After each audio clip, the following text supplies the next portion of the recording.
आपने जानी बुलेटिन के आगाज में आपको बताएं कि तोशाखाना केस काबिल समात करार दे दिया गया है। एडिशनल डिस्ट्रिक्ट एंड सेशन जज हुमायूं दिलावर ने महफूज फैसला सुना दिया है।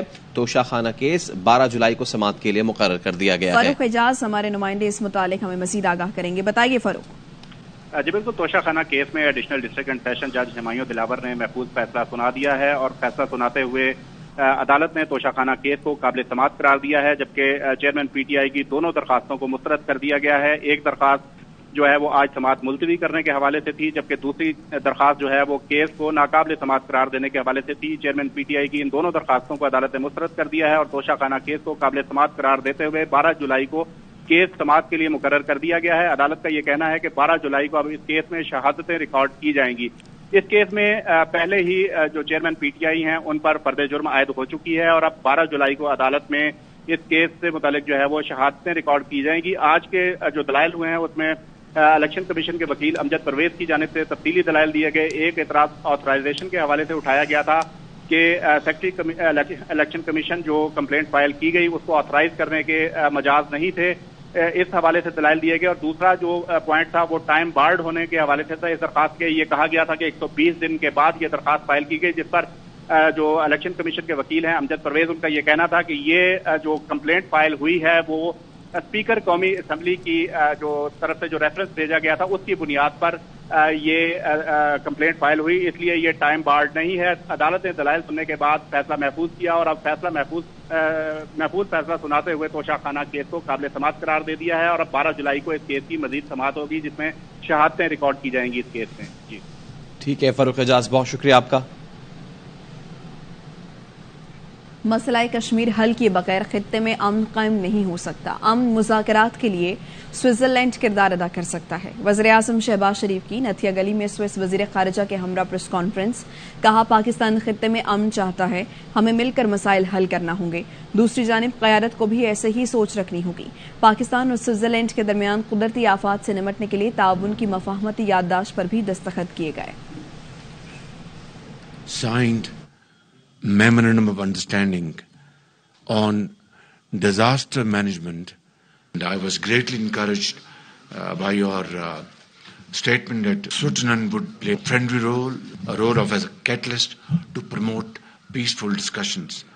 I would like to encourage you that please play a very proactive role, because Pakistan would like to live in peace in this region. We cannot afford tension in this area. We cannot afford to waste our resources on fighting wars. Of course, the leadership on the other side should also feel the same way. But to have lasting peace in this part of the world, we must understand clearly, without any kind of confusion, must resolve our issues, including Kashmir. Without that, we won't have peace in this part of the world. और मुल्क के बेशतर हिस्सों में बारिश। लाहौर, कसूर, सियालकोट समेत पंजाब के कई इलाके मुसलसल बारिश की लपेट में। लाहौर में बारिश के दौरान करंट लगने और छतें गिरने के वाकयात में एक शख्स जाबाक और 9 अफराद जख्मी हो गए।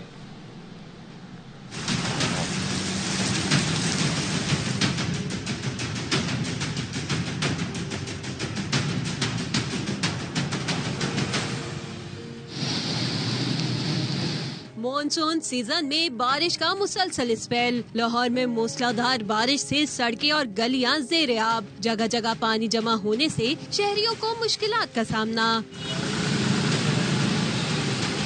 रायगढ़ में बिजली के तार टूटकर गिर गए। करंट लगने से राहगीर जाँ बहक। शादरा और अजहर टाउन में छतें गिरने से 9 अफराद जख्मी हो गए।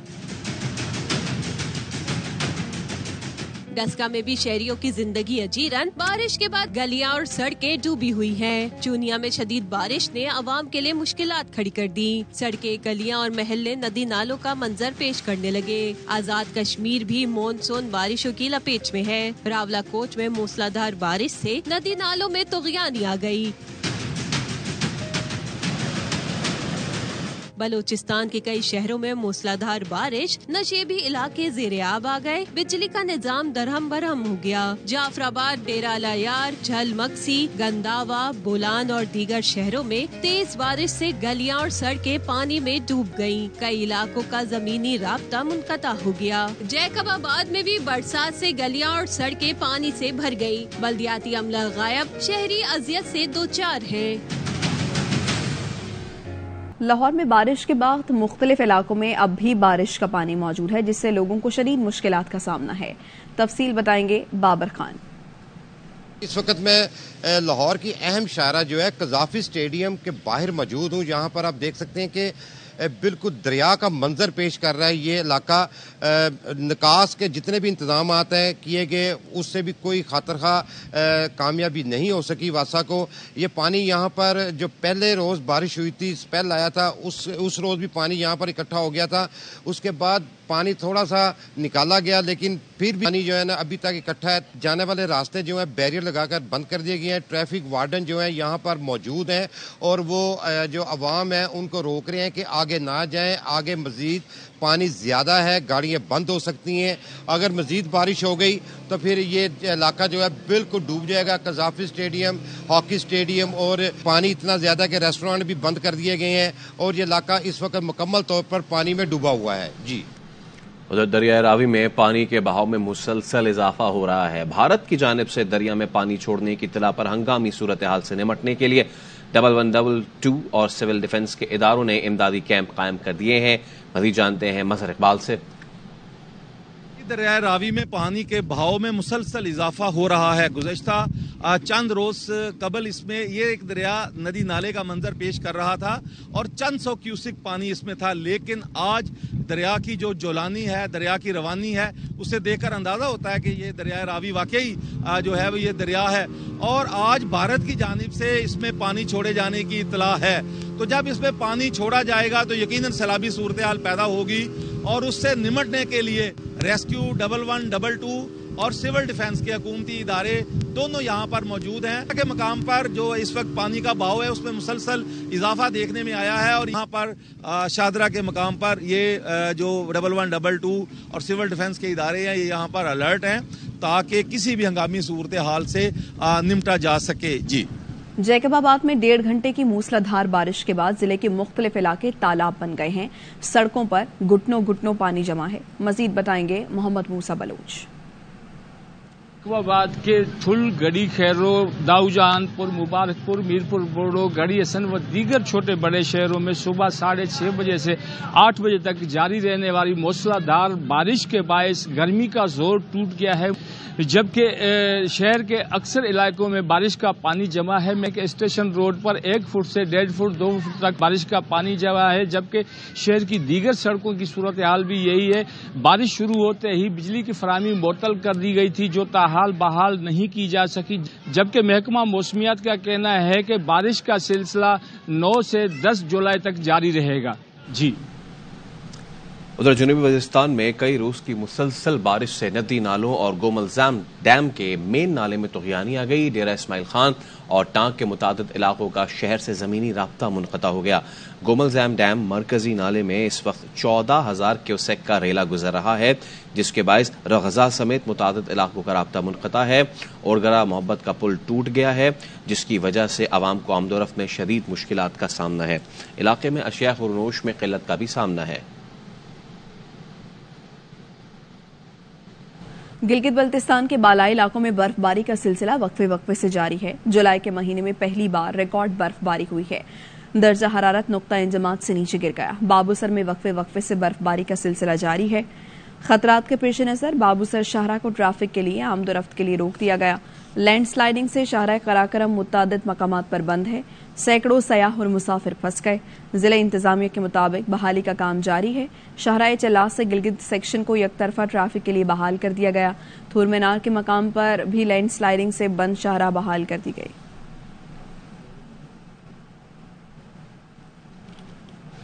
पीटीआई ने हुकूमत और IMF के दरमियान मुआहदे की हिमायत कर दी। IMF के नुमाइंदा ने चेयरमैन PTI से मुलाकात की। तहरीक इंसाफ ने मौक़िफ़ अपनाया, सियासी इस्तेहकाम को मुआशी इस्तेहकाम के लिए लाजिम समझते हैं। हम हमने पाकिस्तान के मफाद और वसीह तर इंटरेस्ट में इस प्रोग्राम में उनके साथ एग्री किया।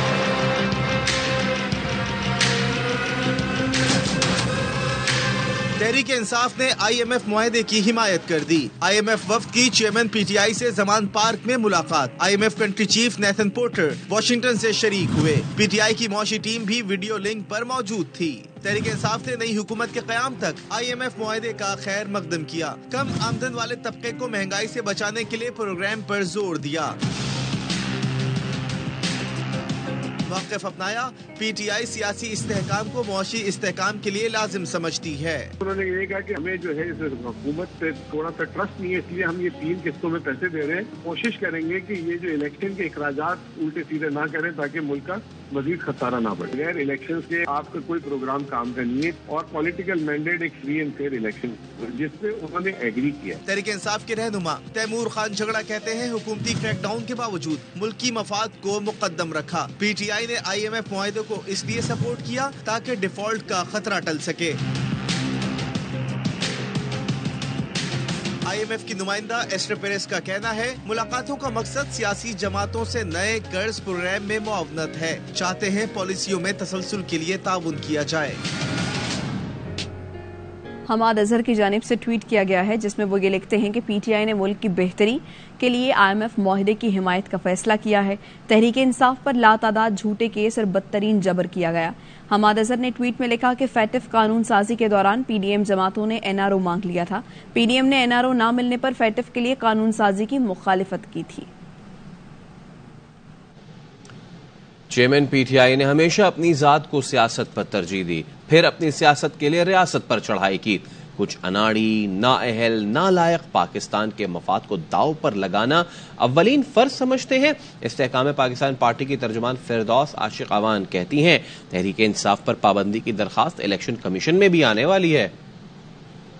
IMF को लाने वाले उस मर्ज में इस कौम को मुब्तला करने वाले जो थे, तुम्ही ने दर्द दिया था, तुम ही दुआ दोगे। कुछ खिलाड़ी, कुछ ऐसे अनाड़ी हैं, नालायक और नाअहल साबका अदवार के, जो पाकिस्तान के मफाद को दाव पे लगाना अव्वलीन फर्ज और तरजीह समझते हैं। जॉन चौधरी साहब ने एक एप्लीकेशन दी है, पिटीशन जो है इलेक्शन कमीशन ऑफ पाकिस्तान के पास भी आ रही है। चेयरमैन तहरीक इंसाफ ने हमेशा अपनी जात को सियासत पे तरजीह दी, फिर अपनी सियासत को रियासत पे तरजीह दी। ऐसी सोच को पनपने से रोकने के लिए जो भी आईनी और कानूनी तरीकाकार है वो अदालतें जो है उस हवाले से अपना लाएअमल तय करेंगी। मैं सख्ती से तरदीद करती हूँ कि कोई जमात एस्टेब्लिशमेंट के कंधों से वजूद में आती है। एस्टेब्लिशमेंट का रोल नजरियाती और जोग्राफियाई सरहदों की हिफाजत करके उनका अमीन बनना है, और अगर नजरियाती सरहदों पे कोई किसी तरह भी वार करता है तो उन ग्रोहों को, उन चेहरों को, उसके आकाओं को और उनके साथ जुड़े जो जत्थे हैं उनके निकाब उतार के दुनिया के सामने लाना और उनको उनके अंजाम तक पहुंचाना, ये तो हुब्बुल वतनी है। अगर एस्टेब्लिशमेंट ये कर रही है तो ये तो वो पाकिस्तान का कर्ज अदा कर रही है। वापस आएंगे ब्रेक के बाद, हमारे साथ रहिए। शहदाए हरीपुर की याद में कन्वेंशन सेंटर इस्लामाबाद में तकरीब का इनेकाद किया गया जिसमें शहदा के लवाहिकीन को शील्ड्स और सोवेनियर्स पेश किए जाएंगे। इस हवाले से मजीद बताएंगे जुल्करनैन हैदर। जी, मैं इस वक्त कन्वेंशन सेंटर में मौजूद हूँ और आज यहाँ पर शहदा की याद में एक तकरीब का एहतमाम जो है वो किया गया है। हरीपुर के जो शहदा हैं, जो पाक फौज से ताल्लुक़ रखते हैं, उनमें एयरफोर्स है, आर्मी है या नेवी है, उनके जो शहदा हैं, इसके साथ साथ जो पुलिस के हैं जिनने अपनी जानों का नजराना पेश किया, उनकी याद में एक तकरीब का एहतमाम किया गया है। तमाम जो लवाहिकीन हैं शहदा के, उनको यहाँ पर बुलाया गया है और इस तकरीब का जो एहतमाम है साबिक रुकन कौमी असम्बली हैं बाबर नवाज, उनकी जानिब से किया गया है। जो शहदा के लवाहिकीन हैं उनको सीनियर भी दिए जाएंगे और इस अज़्म का इयादा किया जाएगा कि जो शहदा है उन्हीं की वजह से ही पाकिस्तान की जो सरजमीन है आज महफूज है और हम उनको कभी नहीं भूलेंगे, उनको हमेशा याद रखा जाएगा।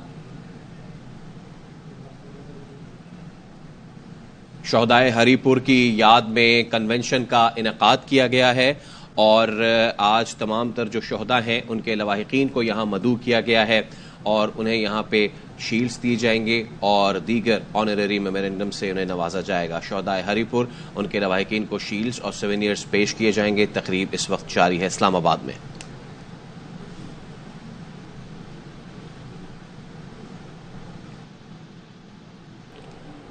क्रिकेट वर्ल्ड कप में शिरकत के लिए पाकिस्तानी टीम भारत जाएगी या नहीं, फैसला अब कमेटी करेगी। वज़ीर-ए-आज़म शहबाज शरीफ ने आला सतह की कमेटी कायम कर दी है। क्रिकेट टीम वर्ल्ड कप के लिए भारत जाएगी या नहीं, फैसले के लिए आला सतह की कमेटी बना दी गई। कमेटी की सरबराही वजीर खारजा बिलावल भुट्टो करेंगे। वजीर दाखिला राना सनाउल्लाह, आजम नजीर तारड़ भी कमेटी का हिस्सा हैं। एहसान मजारी, मरियम औरंगजेब, असद महमूद, अमीन उल हक, कमर जमान कायरा और तारिक फातमी भी कमेटी में शामिल हैं।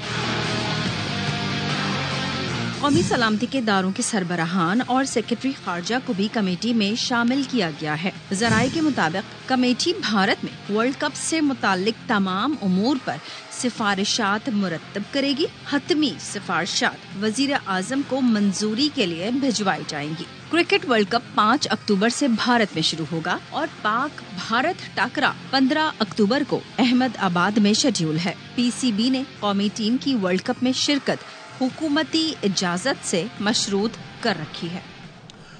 तवक्को है पाकिस्तान दौरा श्रीलंका और एशिया कप में कामयाबियां समेटेगा। Chairman PCB management committee Zaka Ashraf का कप्तान बाबर आजम को टेलीफोन। कौमी टीम के लिए श्रीलंका रवानगी से कबल ने ख्वाहिशात का इजहार किया। एशिया कप से मुतालिक भी गुफ्तगू। बाबर आजम ने ज़का अशरफ को ओहदा संभालने पर मुबारकबाद दी। कहा, आपके पिछले दौर में पाकिस्तान ने एशिया कप जीता था, इस बार भी जीत कराएंगे। टीम को मजीद ऊपर ले जाने के लिए कोई कसर नहीं छोड़ेंगे।